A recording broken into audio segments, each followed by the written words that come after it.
mfululizo wa mafundisho ya Pentecost, tukiweka kistari kubwa juu ya kujazwa Roho, kujazwa Mungu mzima katika Matendo ya Mitume sura ya 2, na nataka tuweze kusoma andiko la kwanza na la pili. Tukisoma maandiko haya mawili itatupeleka kwenye lengo na kwenye maombi yetu, kwenye maono ya kanisa, maono ya Yesu Kristo kwa kanisa lake, ni ili kanisa lake lipate kujazwa. Iko makusudi ya Roho Mtakatifu ajaze kanisa lake. Roho Mtakatifu anataka ajaze kanisa lake, sababu anataka aweze kutupatia utimilifu. Mungu wetu ni Mungu wa utimilifu. Tuseme sote utimilifu. Huko hesabu moja ya utimilifu inaitwa ni hesabu ya 7. 7 iko hesabu ya utimilifu. Utasikia makanisa 7, utasikia roho 7, utasikia vituo. Kuna hiyo hesabu 7. Hiyo hesabu 7 ni hesabu ya utimilifu. Lihitaji katika usomi wetu tusome katika Matendo na tusome pia katika kitabu cha Ufunuo. Vitabu hivi viwili vitatupeleka, nasema tena, juu ya somo yetu inayosema kujazwa Roho Mtakatifu na kuweza kutatua shida ya kanisa la Laodikia. Tunatatua shida ya kanisa la Laodikia ambayo itatupatia picha ya makanisa ya siku za mwisho. Makanisa ya siku za wakati gani? Makanisa ya siku za mwisho. Hivi mchungaji atasoma katika Matendo ya Mitume sura yake ni ya kwanza, sura ya 2 na mstari wa kwanza na wa 2. Pia taruka akisoma Ufunuo sura 3 na mstari wa 15 hadi 16. Upesi kwa usomi. Walikuwa wote moyo mmoja. Ils étaient tous ensemble, pahali pamoja, dans les mêmes lieux. Ukafula uvumi ukatoka Tout à coup, il vint du ciel un bruit kama upepo unaovuka comme celui d'un vent impétueux, ukajaza nyumba yote waliokuwa wameketi, et il remplit toute la maison où ils étaient assis. Parole du Seigneur. Usome hapo, tukishangilia neno la Bwana. Ujumbe wetu wa leo, malengo yake nasema ni kutatua shida za kanisa na makanisa ya siku za mwisho. Shida ya kanisa na makanisa za siku za mwisho. Muonaji mtume mwinjilisti Yohane alipata kuonyeshewa sura ya na hali ya makanisa ya siku za mwisho. Tunaweza kuona kwamba hali hizi, makusudi na maombi yetu zisikupate wewe. Maombi yetu ni kwamba hali hizi zisipate maisha yako na maisha ya kanisa hili la Katido, la Goma na makanisa yote ya Mission Evangelique pour le Sauvetage, tunataka Yesu asilete huu ushuhuda. Ushuhuda wenyewe ambao ni ushuhuda mbaya wa kanisa la Laodikia ni ushuhuda ambao unasema hivi: ninajua matendo yako, ninajua kwamba wewe si baridi wala moto, maana wewe ni uvuguvugu, hauko baridi, hauko moto, hauko baridi, hauko moto. Hiyo ni hali, nasema tena, ya siku za mwisho, hali ya makanisa za siku za mwisho, hali za Wakristo wa siku za mwisho, hali za waamini wa siku za mwisho. Ni waamini ambao wako na hali zifuatazo, zinaonekana katika matendo yao, na Yesu anasema ninajua matendo yenu. Yaani hauwezi kumficha hali yako, hauwezi kumficha huyo Yesu. Chochote anajua na anaona yote. Yesu anatembea, inaandikwa ni yule anayetembea katika vinara saba. Inamaanisha anatembea na kujua hali na maisha ya makanisa yote. Nimesema ni nini? Ni yote, ni yote, makanisa yote. Yesu anatembea, ni mkubwa kuliko mimi. Hata niko directeur general, sijawahi kutembea makanisa yote, na kisipotu kutembea nitachakua. Na hata kanisa la Katindo, watu wengi wako hapa, sijawahi kutembelea kila Mkristo. Hapana, sijui mchungaji umewahi kufika ndani ya kila nyumba ya kila Mkristo. Mchungaji, simama juu tafadhali. Kwa juma umetembelea Wakristo wote? Kwa juma, kwa mwezi, hata miaka sijawahi kufika katika nyumba. Miaka ngapi? Miaka 3. Miaka 3 yote haujatembelea kila Mkristo? Wote kabisa. Wote bado nyumbani, bado hata mkazi yake umeshafika mkazi ya kila Mkristo? Kidogo. Na imekuwa kidogo. Umeshawahi kujua chakula ya kila Mkristo? Anapenda chakula gani? Hapana. Acha nitangazie kila mmoja, Yesu ni mchungaji mwema. Mchungaji ya wachungaji ndilo jina lake, ambaye iko surveillant par excellence. Watu wanajiita pasteur surveillant, lakini unakuta hajawahi kusurveiller. Hawezi weza kusurveiller njia zako, hata jina alilo nalo.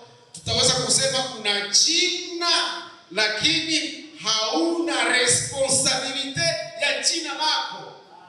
Una majina na inakuwa sifa ya watu kujisifia, kusema directeur general. Una dirige Bakristo yote, una dirige makanisa yote. Eske una dirige mwenendo ya watu, tabia za watu na ziongoza? Wacha nikwambie, directeur mkubwa Yesu Kristo, directeur wa kanisa, mchungaji wa kanisa, kiongozi mkubwa wa kanisa, jina lake Yesu Kristo. Ana sababu ya kusema ninajua matendo yako. Akisema ninajua, ni kweli anajua, lakini tumepata majibu. Mchungaji akisema sijui, sijaingia nyumba ya kila mmoja, sijajua anakula nini kila mtu, sijaona tabia na hali ya kila mtu, hapana. Lakini Yesu anasema je connais tes œuvres. Tuseme kwa sauti kubwa, je connais tes œuvres. Kwa sauti kubwa, ninajua matendo yako. Yesu anajua, Yesu anaona, Yesu anapeleleza. Anasema yeye ndiye anapeleleza mioyo na viuno. Celui qui sonde les cœurs et les reins. Ni kwamba mioyo yetu pia anaipeleleza. Moyo wako, akili yako, mpango wako, projet zako zote anazijua, anaziona. Projet zako, mipango ya kesho, mipango ya mwezi kesho, mipango ya mwaka kesho, anajua mipango yako. Katika mipango yako na makusudi yako, Yesu anasema ninaona, ninajua. Ninaona na ninafanya nini? Ninajua. Katika makanisa yote 7 ya Asia alikuwa akitembea katika vinara ngapi? Vinara 7. Katika Ufunuo soma kwa upesi, Ufunuo 1:12. Shairi 12 inasemaje? Semeka hivi: siri ya zile nyota 7, siri ya zile nyota 7 ulizoona katika mkono wangu, le mystère de cette étoile que tu as vu na vile dans la main droite et de 7 chandeliers d'or. Analeta tafsiri, zile nyota 7, les 7 étoiles sont les anges de cette église, et les 7 chandeliers sont les 7 de Bwana Yesu asifiwe. Amen. Acha nikuambie mpendwa, Mungu aliweka kwa kila kanisa malaika. Alisema aliweka kwa kila kanisa nani? Malaika. Malaika ndio kusema messager, ndio kusema orateur principal. Mungu anaweka wa malaika wanaosema na watu. Tena personnellement wa malaika alisema ameweka pia roho 7. Roho 7. Na zile roho 7 kuna ni utimilifu wa roho, la plénitude de Dieu. Mungu katika utimilifu, Mungu ni roho. Tuseme tena, Mungu ni roho. Kumbusha tena mwenzako, Mungu ni roho. Yule Mungu ambaye ni roho anaenea. Anafanya nini? Anaenea. Anaitwa tena mwenea. Mungu ni mwenea ambaye hakuna kitu kinachofichama kwake. Ni roho mwenea. L'esprit mwenye anakamilika katika kuona kwake, katika kupeleleza kwake, anaenea, anachunguza, anaenea katika kuchunguza. Yule Mungu ambaye anachunguza njia zetu na mwenendo wetu, anachunguza wapi tunalala, anajua wapi tunalamuka, anachunguza na makusudi na mawazo yetu yote. Katika huyo ambaye roho 7 akaona pia na nyota 7. Hiyo pia ilinifurahisha sana. Tuseme tena nyota 7. nyota 7 ni utimilifu wa nuru. Hatujawahi kuona mara moja jinsi gani nyota inang'aa. Nyota huenda hata inatajwa kwamba ni kuna kubwa hata kuliko jua. Sasa nyota kubwa ambazo hatuzione, lakini ziko mbali, macho yetu kuziona inakuwa na ugumu ya kutazama ukubwa wa nyota. Nuru yake tumeona tu nuru ya jua. Sasa angalia, kama wanasema les 7 luminaires, pima multiplier hii jua tuangazia mara ngapi? Mara 7. Kamata jua mara 7. Eski tutavumilia nuru yenyewe? Sasa yule anayeshika nyota 7 ndani ya mikono yake, anayeshika vinara 7 katika mkono wake, ni yule anayefanya hakikisho kwamba kwake iwe giza iwe nuru, anaona. Hata usiku anaona. Usiku tuko na besoin ya taa, tuko na besoin ya ampoule, tuko na besoin ya electricité, lakini kwake hana hata besoin ya courant, kwa sababu nuru yake ni kubwa na anang'aa sana. Yohana alipomuona katika utukufu wake na kung'aa kwake, Yohana akaanguka kwa miguu yake. Verset 17 ndio inasema, nilipomuona nikaanguka kwa miguu yake kama mtu mwenye kukufa. Akaweka mkono juu yangu wa kuume akasema, usiogope. Bwana Yesu asifiwe. Kuona nuru kubwa ya utukufu wake ilimfanya kusema, ni nani huyu mwenye kung'aa sana? Ni nani huyu mwenye utukufu mkubwa? Wapendwa, anayesema ninajua mwenendo wako, ninajua matendo yako, je connais tes œuvres. Nilihitaji kwa sehemu ya pili niwazungumzie habari za siri. Katika kitabu hiki cha Ufunuo kuna yenye tunayoita kwa Kifaransa les mystères. C'est un livre de mystères. Les mystères.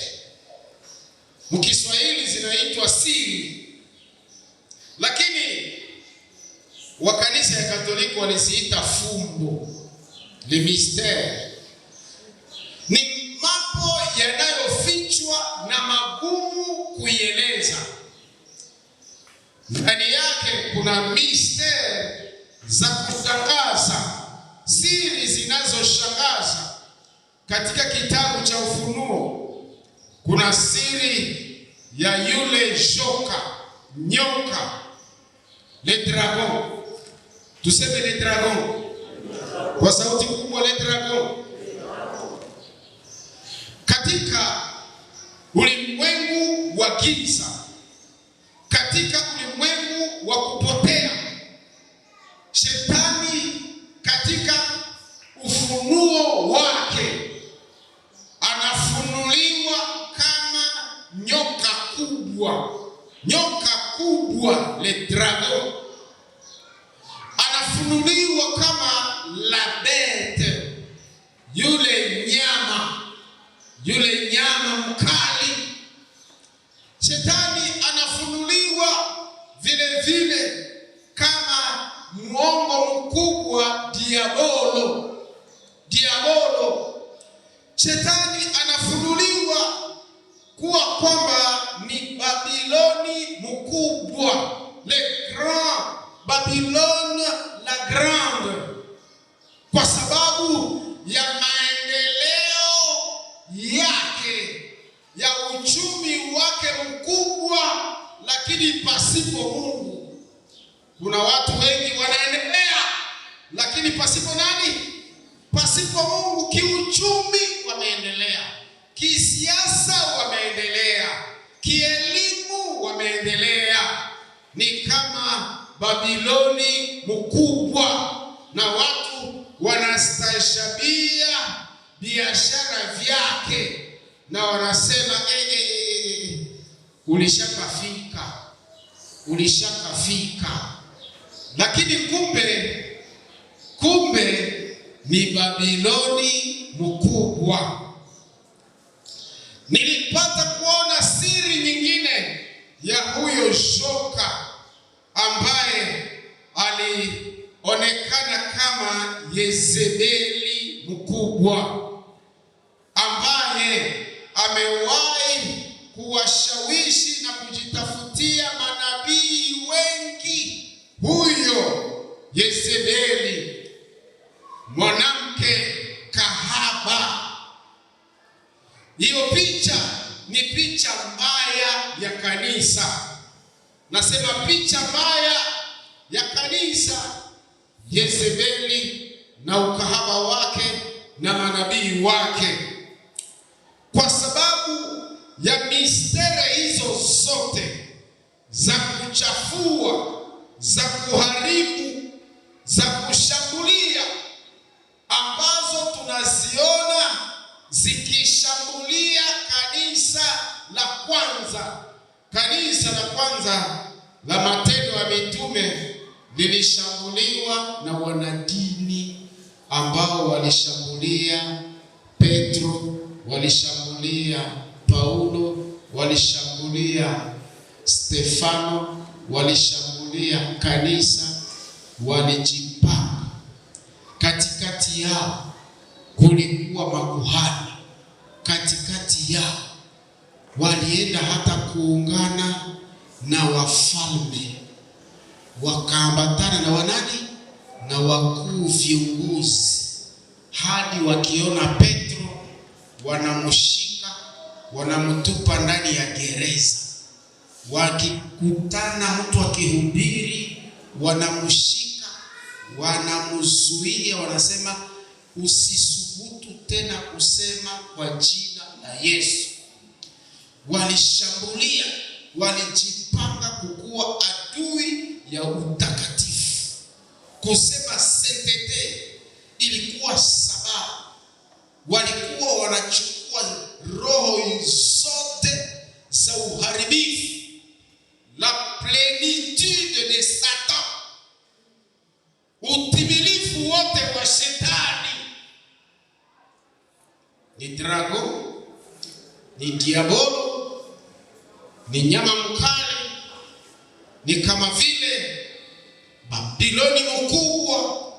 Zile zote ni revelation za shetani, revelation za nguvu za giza. Zile nguvu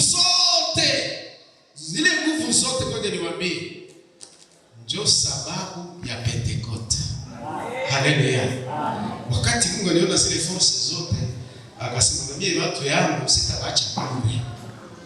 Kwa sababu ya nguvu ya drago, unatia Babiloni mkubwa, unachanga na nyoka ya asubuhi, unachanga forces zote. Jinsi Mungu alireconnaître s'il existait. Il faut reconnaître que le diable existe. Diable iko na nguvu zake ziko na pepo wako. Sasa zile nguvu zote za uchawi, zile nguvu zote zenye leo wako naita ya kwamba ni maframason, iko nguvu zenye watu wako natafuta kuvuma na kuvumisha na kuvumisha huduma zao na kuvumisha nyimbo. Kuko watu wanapenda kuvumisha na nini? Na nyimbo. Yule shetani ambaye anajigeuza kuwa malaika wa nuru, na watumishi yake wanajigeuza kuwa watumishi ya nani? Ya Mungu na nuru. Sasa ile kujitekize, kujifanya wa Kristo, na wanajifanya makanisa, masinagogi za shetani, wanajigeuza leo akuwe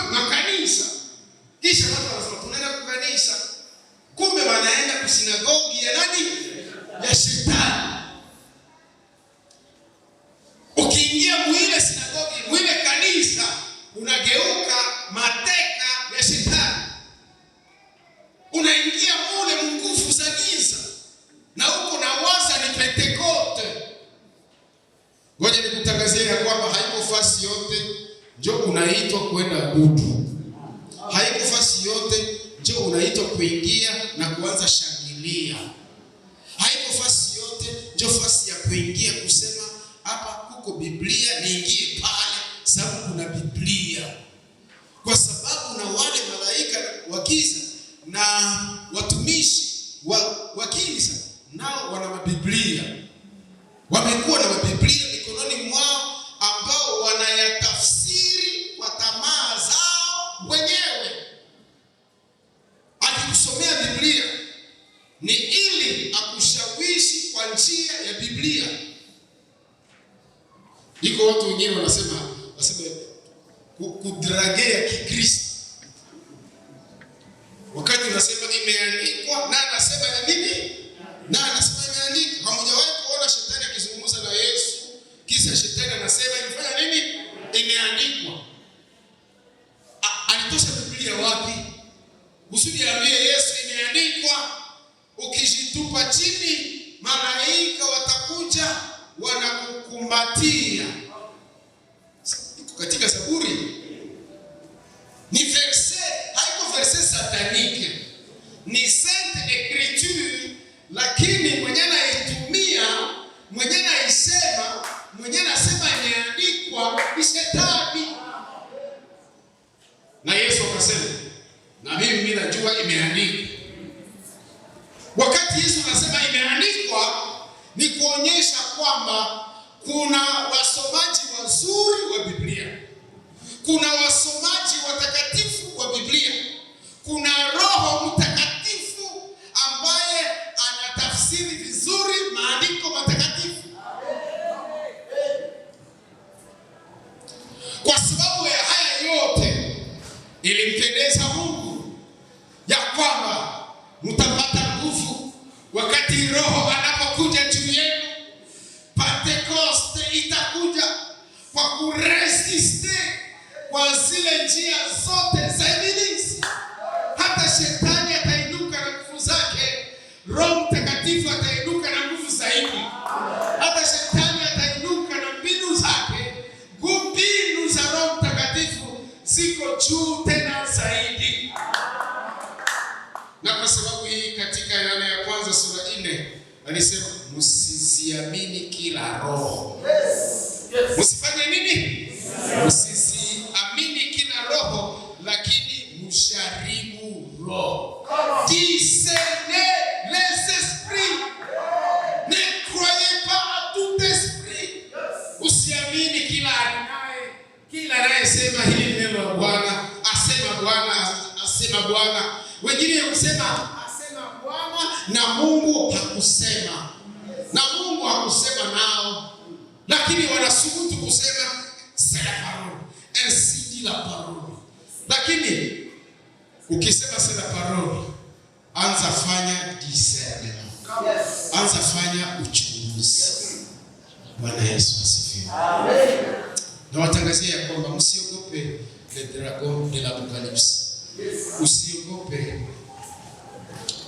hata akisema Gogi na Magogi, hata akisema habari ya vita ya Armageddon, hata wakikwambia habari za Troisième Guerre Mondiale, usifanye nini? Usiogope. Kwa sababu gani? Yohana ya kwanza sura 4 mstari wa 4 anasema, kwa sababu gani? Aliye ndani yenu ni mkubwa kuliko aliye katika dunia. Aliye ndani yenu ni mkubwa. Aliye ndani yangu ni mkubwa. Aliye ndani yako ni mkubwa kuliko aliye katika dunia. Ndani yako mkiwa huyo Roho. Yohana alisema kwamba huyo Roho atakapokuja, atakuja juu yenu, atakuwa pamoja nanyi na atakuja ndani yenu. Nasema tena, yule Roho atakuja juu yenu, atakuwa pamoja nanyi na atakuwa ndani yenu. Huyo Roho atawabatiza.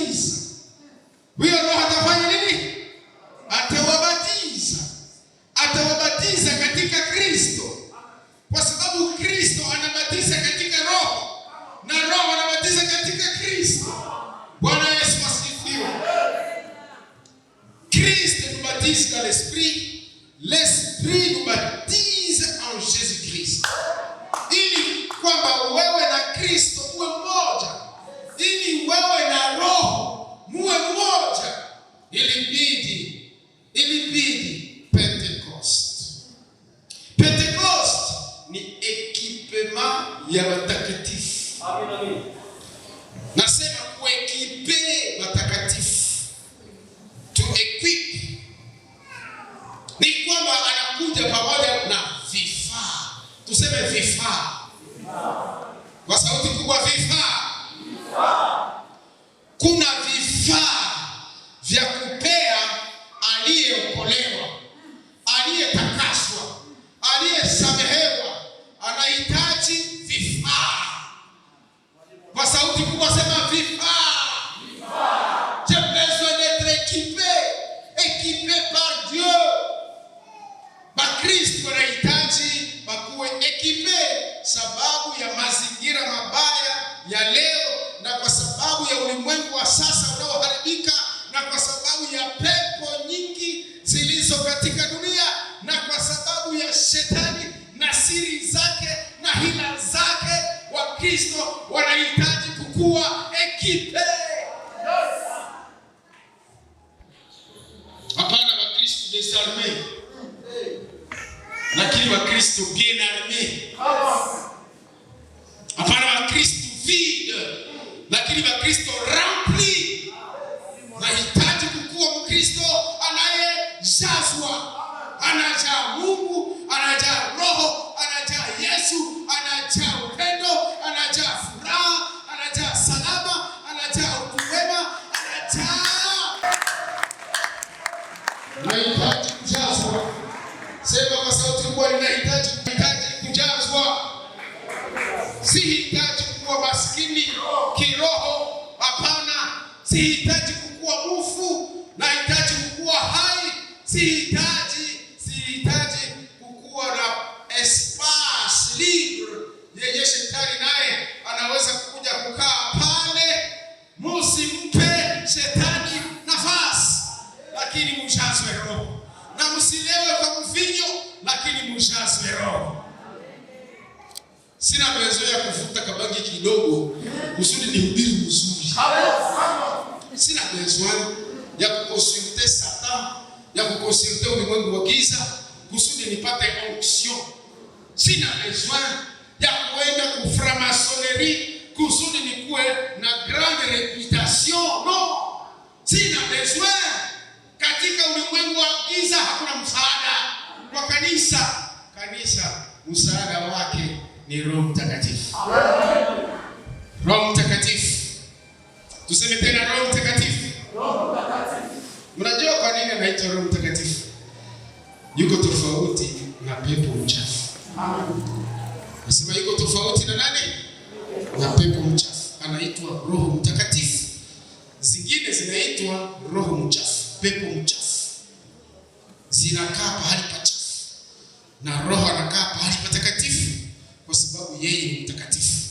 Anakaa pahali palipotakaswa kwa sababu ni mtakatifu. Bwana Yesu asifiwe. Waliuliza wanafunzi siku moja, ni roho gani anaye kuongoza? Unajua kanini waliuliza wanafunzi ni roho gani anaye kuongoza? Kwa sababu Yesu anataka kupita katika mji. Sasa watu ya ile mji akasema hautapita hapa. Hautapita. Wanafunzi wakasema watu kuna blagina shi. Si tunaweza kuita roho. Tunaweza kuita na moto ushuki kutoka mbinguni na unateketeza watu wote sawa sawa na Elia alivyofanya. Wakati walisema tu sawa sawa na Elia alivyofanya, acha nikutangazie Yesu ni mkubwa kuliko Elia. Yesu hana lazima ya moto kwa unaoangamiza, lakini ana moto unaotakasa. Moto unaokuwa moto wa Roho, haiko moto wa destruction.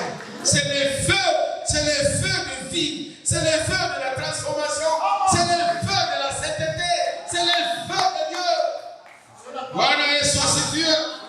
Mkubwa kuliko Elia iko hapa. Moto wake usiogope moto wa Bwana. Usiogope moto wa Pentekoste. Bwana Yesu asifiwe. Iko moto uliwaka California. Uliangamiza watu na kuwaua watu. Iko vent yenye inasufle, inaangusha na miti na inaharibu watu. Lakini upepo wa Roho Mtakatifu haiko kuangamiza watu. Upepo uliposhuka katika sura 2 ya Matendo ya Mitume na moto uliposhuka siku ya Pentekoste, ilifanya wadhaifu wawe wenye nguvu. Iliwafanya wanaogopa majeshi na serikali na kuogopa wasiogope tena. Hatukupewa roho ya woga wala roho ya utumwa, lakini tulipokea roho ya upendo na roho mwenye nguvu. Ni katika Timotheo ya 2 sura 1 mstari wa 7, hatukupokea roho ya woga. Tikisa tu mwenzako mwambie hatukupokea roho ya woga. Kwa sababu ule mwenye unataka kwenda kuhubiri ni mtu mheshimiwa. Au mwenye unataka kwenda kuhubiri ni mtu ana nguvu au ana silaha. Unajua leo tulishakuwa na difficulty ya kwenda kuhubiri ba autorité politique. Et malheureusement, ni wale wa autorité wanafinansi makanisa mingi. Tena wanafinansi makanisa lakini hawaokoki. Mnaendaka waomba makuta ya kujenga temple. Sasa utamhubiri namna gani? Deuxième bureau ndio mwenye kuna finance majengo ya temple. Au mwenye alioa deuxième bureau iko na mali. Sasa unashindwa kumwambia lazima uokoke sababu yeye ndio sponsor yako. Sasa utawezaje kumwalika kwa toba? Mnajua message centrale ya Pentecoste inasema repentez-vous.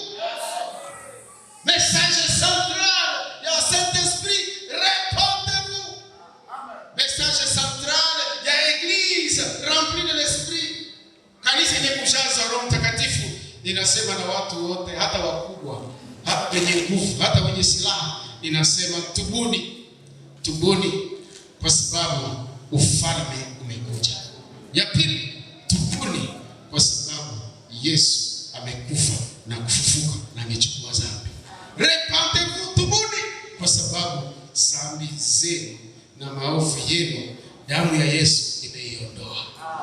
Repentez-vous kwa sababu shoka iko tayari kukata kila mti usiozaa nini? Matunda. Repentez-vous kwa sababu aliyeiba, walisema mwenye aliiba asifanye nini? Asiibe tena.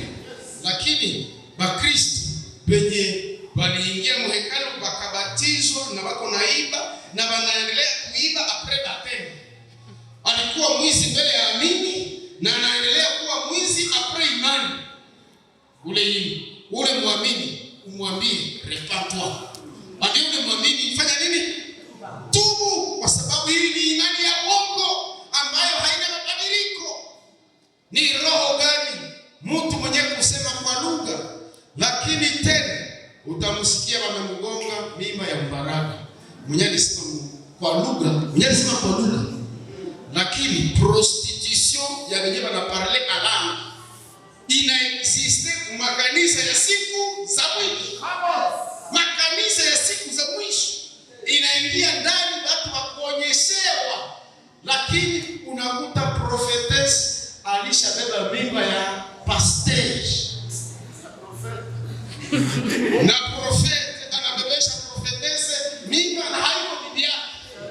Kisha hiyo utasema ni roho gani mwenye alimpatia kutabiri? Ni roho gani alimpatia kusema kwa lugha? Kwa sababu roho ambaye tunamzungumzia, roho wa Mungu, ni Roho Mtakatifu na roho ya utakatifu. L'esprit de sainteté, l'esprit saint et l'esprit de la sainteté. Bwana Yesu asifiwe. Wakati tunaposoma habari za Matendo ya Mitume, kinyume aliongoza kanisa la Laodikia.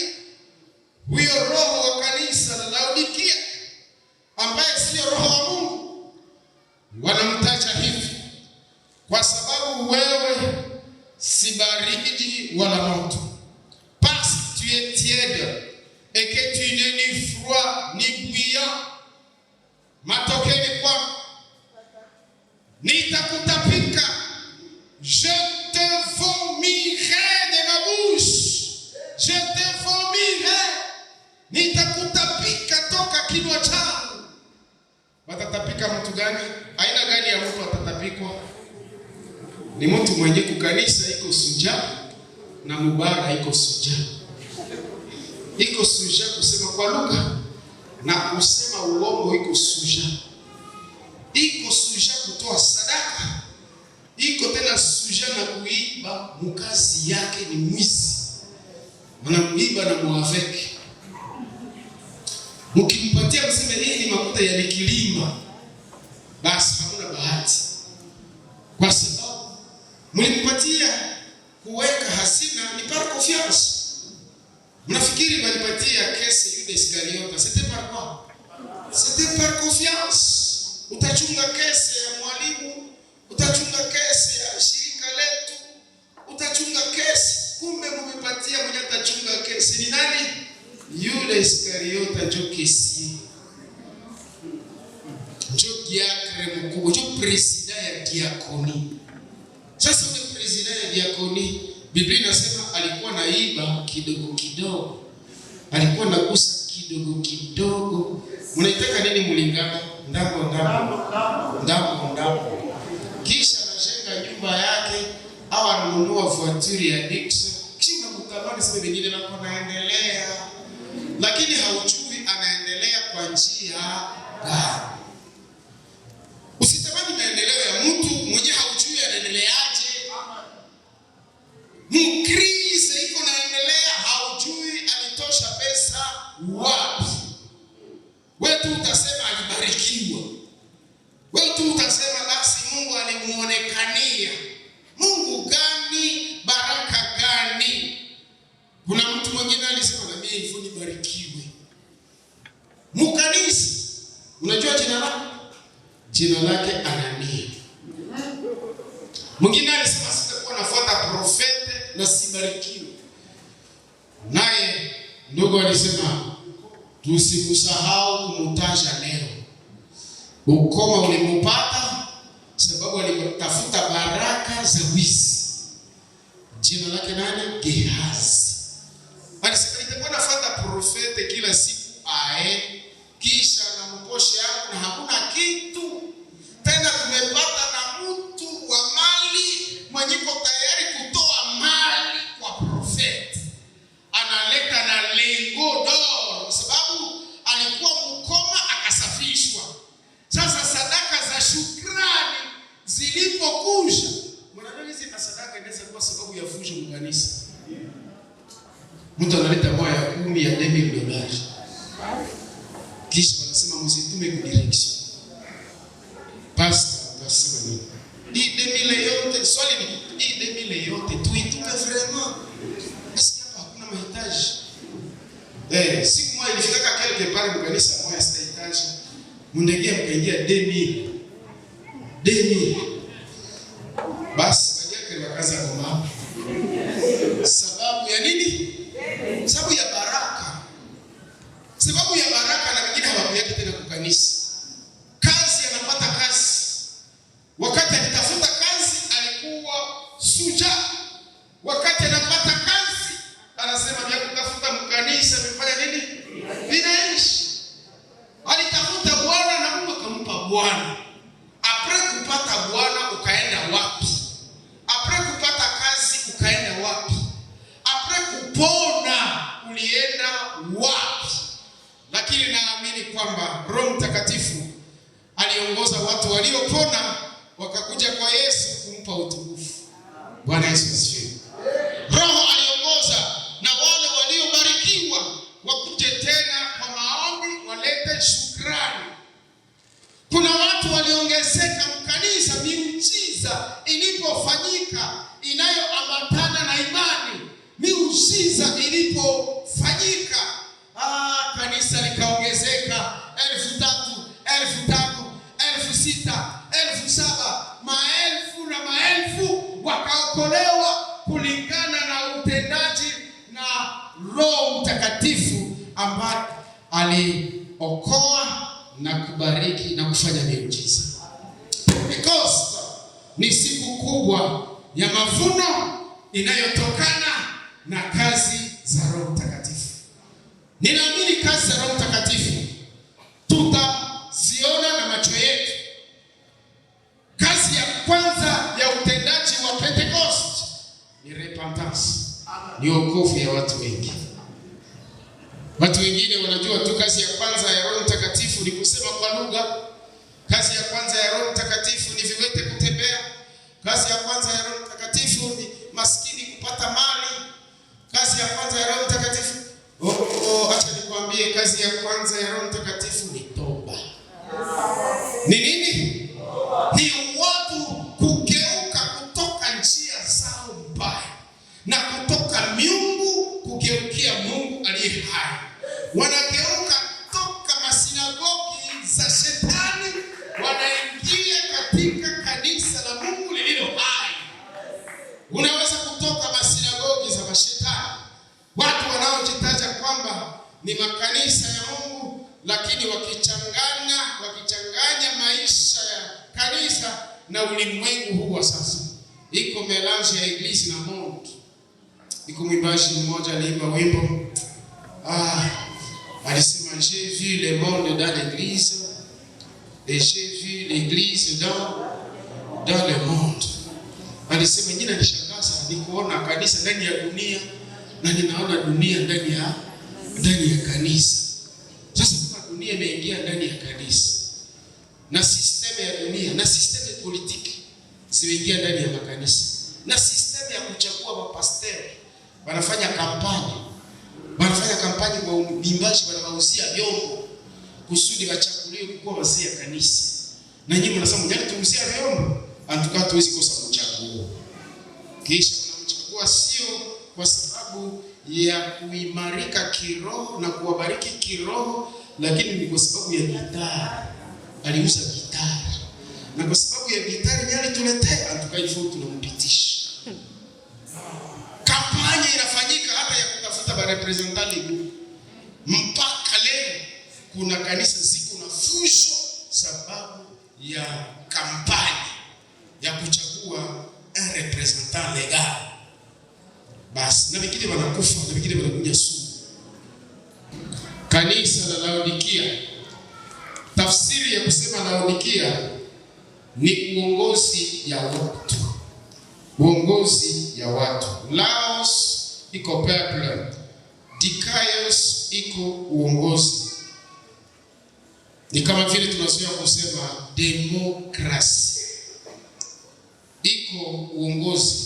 Kratos ni uongozi, ni mshefu. Demo c'est le peuple. Demokrasi ni uongozi ya peuple.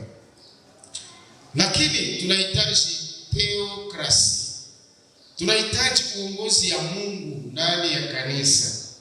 Tunahitaji senyeri, yaani ubwana, utawala wa Yesu Kristo. Kwa sababu Roho anapokuja anatukuza Yesu, anainua Yesu. Katika hali ya Laodikia ni kwamba watu hawajui wako kubitu gani. Lugha yetu ya Goma tunasema hatujui wako kubinini. Mko kubinini? Wakati hauko baridi, hauko moto, kukubinini. Tena umesubutu kusema mimi ni tajiri na sihitaji kitu. Mtu kusubutu kusema je n'ai besoin de rien.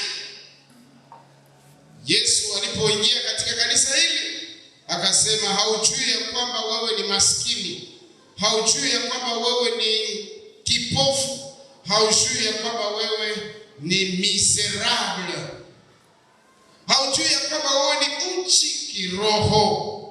Ninakualika uje kwangu upate kununua kwangu dawa ya macho upate kuona, ununue kwangu mavazi meupe upate kujivika nayo, usiwe uchi. Ninakualika uje kwangu. Ukija kwangu utakuwa moto. Ukija kwangu utatakaswa, hautakuwa uvuguvugu. Ukija kwangu utaweza kupata mamlaka ya kiroho, hapana ya kidunia. Uje kwangu. Yesu anasema uje kwangu, na tazama ninasimama kwa mlango ninapiga hodi. Kama mtu akisikia sauti yangu na kufungua mlango, nitaingia kwake, nitakula pamoja naye na yeye pamoja nami. Si quelqu'un attend ma voix. Nataka upate masikio na upate kusikia sauti ya Bwana. Wakati Yesu anaposema ninakujua, ninajua matendo yako, ninakualika upate kufungua mlango wa roho yako, mlango wa maisha yako, mlango. Wewe ndiwe una funguo. Mmeshawahi kuona nyumba ambayo funguo iko ndani? Funguo haiko nje, iko ndani. Sasa wanataka kukuletea baraka. Utapata zawadi ya Roho Mtakatifu, utapata ondoleo la dhambi zako, utapata uzima wa milele, utapata na zawadi za Roho. Lakini wanakuambia funguo iko mikononi mwako. Funguo iko wapi? Iko mikononi mwako. Funguo ya roho yako, funguo ya maisha yako, funguo ya baraka zako. Mungu anasema nini? Anasema ni imani yako. Anasema imani yako. Anasema toba ni kwako. Haiko Mungu atatubu, ni wewe ndio utatubu. Na toba ni funguo. Bwana Yesu asifiwe. Pepea Yesu mkono kama unaamini toba ni funguo. Toba ni funguo. La repentance c'est la clé. C'est la clé. Kusudi iko watu wengi wameshafikiri kupokea Roho Mtakatifu tu kwa kuombea. Tunataka kuwaombea mpaka kushazwa. Wanaopenda kushazwa wasimame, tunataka kuwaombea. Katika jina la Yesu, pokea. Pokea. Sasa watu wanajua tu kupokea kwa njia ya kuombewa, lakini walisema kupokea hizo zote ni toba. Katika Ufunuo walisema tubuni nisije nikakitwae kinara chao. Hata kwa wale ambao upendo wao ulikuwa umepoa, responsibility ilikuwa kusema tubuni, urudilie upendo wako. Wangapi? Wa kwanza. Toba ni kwamba Mungu anataka changement iko profond. Tuseme changement profond. Changement profond. Ya pili, changement personnel. Ukitafuta mabadiliko ya kanisa, ianze kwako binafsi. Ukitafuta uamsho wa kanisa, uamsho uanze kwako pekee. Ukitafuta maelfu ya watu wahubiriwe na waokolewe, sema hii uamsho wa kanisa na kuhubiri ulimwengu utaanza wapi? Utaanza kwako. Le changement commence par moi, commence par toi, individuellement. Iko watu wengi wanasema hii kanisa tunapenda ikuwe na yale, kisha nabakia kudumu. Mimi niko naomba Mungu kanisa ijae, kisha nabaki wapi? Tulikuwa na maombi hapa Kitapanza, za kumbuka, tulikuwa napenda tupate 3000 ame mkanisa yetu ya Butembo. Kufanya maombi siku 10, Jerome anaweza kukumbuka. Priere ya 10 jours. Na mimi nilikuwa mwa ile priere. Priere ilikuwa naomba 3000 ame. Lakini mlikuwa pia na contraire ya ile priere sasa. Contraire ya ile priere ni kwamba mnapoombea kupata 3000 ame, au même moment watu wako natoka, wako naenda fungula kanisa Katwa, wengine wanafungula Hawaii, wengine wanakisha wanapenda pale ufike 3000. Ngoja niwaambie, hatutafikisha hii kanisa kuingia mara 4 kama wengine wako na vision tofauti. Inaomba vision ngapi? Moja. Lakini kuko na mavision contradictoire. Mnasema 3000 hapa. Wengine ndio wanasema hapana, ninafaa Birere, twende fungula Birere. Twende fungula na kule ku mufiki akeshero, twende fungula na sakwa niko nasema mimi na wapi Katoi, msikiti kuna kanisa Katoi. Kisha mimi naenda Katoi. Na mwingine anaenda kwa sababu yeye anapenda vile sana kitemuliki. Anasema twende fungula vile. Anaenda kule vile. Na mwingine. Kisha le temps que tuko naomba 3000 na kufanya ibada ya pili na ya francophone iweze kukua na ya lingalaphone tuvule na paroisse hapa ikuwe kanisa kubwa ya kuingia mara 5. Tutajirendre compte que kanisa iko naisha pole pole. Kisha tulishakuwa watu 20. Tukishakuwa watu 20, wengine washakuwa turunga, wengine wako kule. Fasi mbona hatuongezekake? Tena si peke mu evaluation. Tunasema mbona hatuongezekake? Unasahau wengine hizi wako turunga. Unasahau na wengine ke wataenda kesho. Na walishaanza kusanyika kule dimashi ya kwanza au dimashi nyingine. Na wengine walishaenda kule kanisa nyingine wanasema hii kanisa haiendeleake. Tena inakuwa ingine problem. Hii kanisa iendeleake parce que la vision n'est pas la même. Nous travaillons en dispersion. Tuko disperser malengo zetu. Lakini lengo zetu wakati kanisa ilipoanza, tumalize na ile shairi ni katika Matendo ya Mitume sura 4 verset 32. Au wengi wa watu walioamini, walikuwa na moyo mmoja, walikuwa na roho moja. Hakuna aliyesema ni vitu vyake yeye mwenyewe. Walikuwa na vitu vyote ushirika. Nini ilitokea? Verset 33. Les apôtres walishuhudia ufufuo. rendaient avec beaucoup. Ni iko karakterize na umoja. Lakini Babeli iko tofauti na Pentecost. Maana Babeli watu wanapokusanyika, lakini Yesu alipowaona, Mungu alipowaona anachanganya lugha zao. Lakini lugha za Pentecost ni lugha za ushirika, ni lugha za umoja. Ni lugha zinazosema repentance. Zinasema leo ni siku ya wokovu. Lugha zote zilikuwa na message, repentance. Lugha nyingi haiko makosa, lakini lengo ya lugha hizo ni moja, wokovu ya watu. Wokovu ya watu. Wakati watu walikuwa pamoja kwa umoja na vitu vyao walivileta pale, ni ili watu wahubiriwe na waokolewe. Na mitume wakasema neno la Mungu kwa uwezo, kwa nguvu, kwa sababu nguvu za Roho Mtakatifu.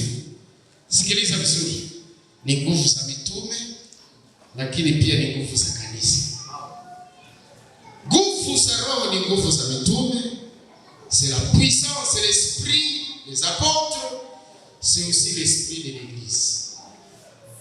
Usifikiri tu roho wa Bwana ni roho ya mchungaji, ni roho ya mtu mmoja kama kwa Agano la Kale. Agano la Kale roho alikuwa tu roho ya prophet.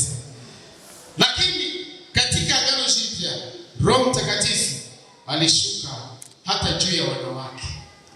Hata juu ya wanawake wote waliokuwa katika chumba wakiomba, wote 112 walipokea Roho Mtakatifu. Hivi Roho hakushuka tu kwa Petro na Yakobo na Yohane, lakini pia alishuka kwa wale wengine ambao hata majina yao haijulikani. hatuitashi. Ile servant wakisema andika list ya servant wenyewe walikuwa mpriere, kila mtu na jina lake. Kuna wengine hata majina zao hazitashi. Inawezekana jina lako halijulikani ndani ya kanisa, lakini Mungu anakuona. Inajulikana kwamba jina lako halitashi wakati ya kusema nani ataomba, watasema Kalengerere ataomba, watasema na Lewis ataomba. Huenda umefanya na mwaka haya semaka uombe ndani ya mkutano na kutangazia ya kwamba Mungu anakuona. Hata maombi yako yenyewe naomba kwa siri, anasikia na maombi yako ya upekee na maombi yako ya moyoni, Mungu anayasikia, kwa sababu Mungu ni roho. Ni roho wa mitume, lakini pia ni roho wa kanisa, ni roho ya watakatifu, ni roho ya waamini, ambaye wote walioamini wanapokea zawadi ya Roho Mtakatifu. Bwana Yesu asifiwe.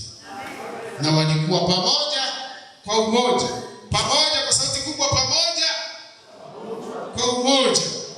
Mara tena, pamoja kwa umoja. Tuombe Mungu. Tukiwa katika hali ya ukimya na katika kunyenyekea, utaanza kufikiri mambo haya mawili makubwa ambayo tumesoma leo. Kuna kujazwa Roho Mtakatifu kwa kushinda roho ya Laodikia, kwa kushinda roho za mapepo na mashetani unahitaji Roho Mtakatifu. Kwa kushinda roho ya dunia na ya mashambulizi ya dunia unahitaji kujazwa Roho Mtakatifu. Kwa roho unahitaji repentance ili usiwe uvuguvugu, yaani si baridi wala moto. Mungu anataka kweli yako iwe kweli na imani yako isichanganyike na uongo.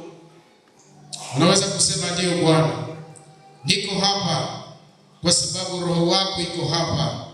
Niko hapa sababu kweli iko hapa na nuru yako iko hapa. Niko hapa kukusikiliza Bwana na kutii yote unayosema na roho yangu. Sitajifanya kama kwamba nimebadilika wakati machafuko yako katika maisha yangu. Sitajifanya mtakatifu ingawa mwenendo wangu ni mwenendo wa dhambi, ni matendo ya dhambi. Mungu anajua matendo yangu, anajua na njia zangu na mawazo yangu. Siwezi kuficha chochote. Ninakuja kwako Bwana bila kukuficha lolote, ili kwamba uniguse, ili kwamba unibadilishe, ili kwamba unijaze.